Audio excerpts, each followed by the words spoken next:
So now you're divorced. Now what?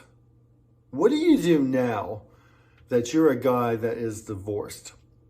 I'm going to share two things with you today from my personal life of what I did and two things that you really should do now that you're divorced. Welcome back to Resilient Man channel. If you're new here, special welcome to you. Please support the channel by liking and subscribing. Comment your thoughts. I always enjoy reading those as well. And so, going through a divorce is obviously a terrible thing. And in many cases, you watching this, it probably messed you up pretty bad. But the two things that I'm about to share with you will help you to focus on reshaping your life after divorce and actually help you to craft the ideal life that you want. So two things that you should do as a man now that you're divorced. Number one, forgive her. Now, I know some of you guys hear that and you're like, what? After what she put me through in our marriage and then through our divorce, the last thing on my mind is forgiving her. But I got to tell you, it's what you should do. It's really what you should do, and you should do it for you. I understand how you feel. I went through a terrible marriage, very contentious, constant tug of war. One thing that you need to accept and embrace is the fact the woman that you initially met and dated and eventually proposed and married, that woman's gone. That woman is long gone. And that is something that you need to realize and accept, and you need to forgive her for you.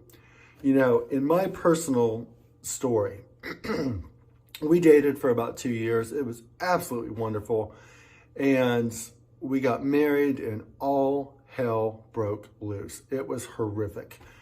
The next 6 years, most of it was bad. And I, wanted out most of the time.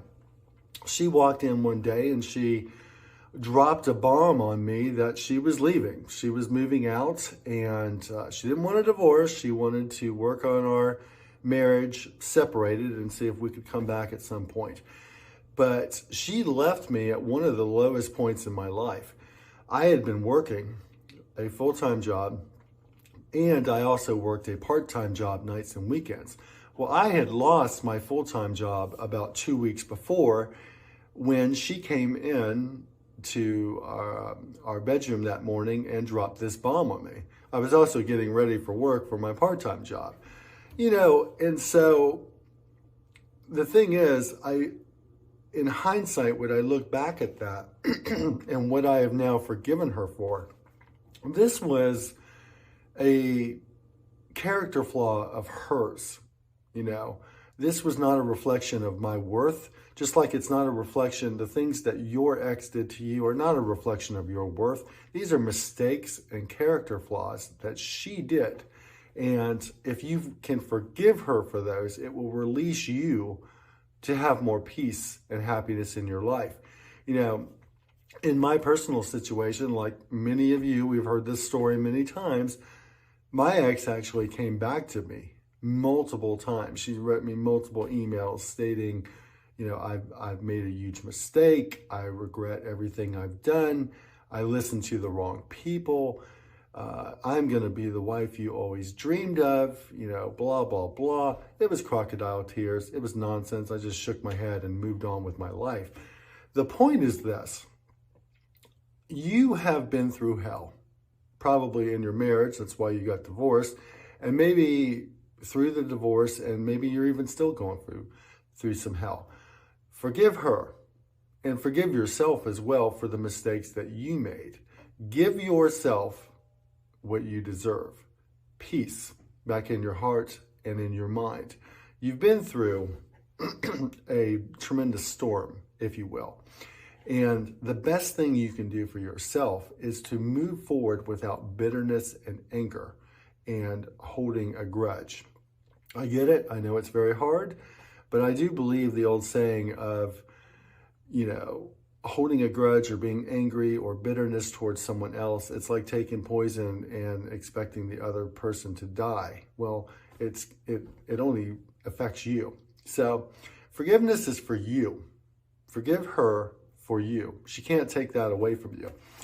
And I would also add too, you having peace and happiness in your life as you move forward after the divorce is really going to piss her off.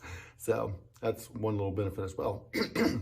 Number two thing that you truly need to do, and I really believe this is very important, take time to truly visualize what your ideal life will look like now that you're divorced and moving forward. Many of us men, when we were married, maybe consciously or subconsciously, we did subscribe to the idea of happy wife, happy life. I did a video recently on Resilient Man channel called "Is a Man's Happiness Even Considered?" Go check it out. Most of us, we put so much energy, and our main priority was making our wife happy in so many ways. And that was to our own detriment, quite frankly. So as you are now divorced, or maybe you've been divorced for a while, what does your ideal life look like? Where do you want to live? How do you want to live? I know when I was married, it was all about the house she wanted, where she wanted to live, all those type of things. Think about it. Visualize it. Do you want to move to the beach? Do you want to move to the mountains? Do you want to move to another part of the country or another country? What do you want? What is the life that you can see yourself living? Okay? Go create it. Personally, since I was separated and then divorced, my life has just been absolutely fantastic because I'm focused on crafting the ideal life that I want, traveling where I want to travel, going where I want to do. I've downsized where I live, and I absolutely love that because it has simplified my life so much. What does your ideal life look like moving forward? Okay? Does your ideal life include a woman in it? Here on Resilient Man channel, this channel is not about hating women or bashing women or anything like that.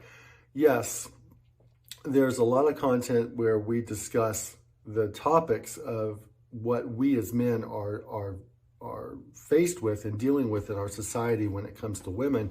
And yes, we do discuss what some women are doing out there. But having a woman in your life is not a bad thing if that's what you choose. It's just a matter of bringing the right woman in your life. So I can share with you in my personal case, I will never marry again. I will never be legally bound to anyone ever again. I don't even know if I would want to live with somebody. So for me, and maybe this is your situation or how you think as well, a woman that wants to be in my life, which is key. She wants to be in my life. She's in my frame.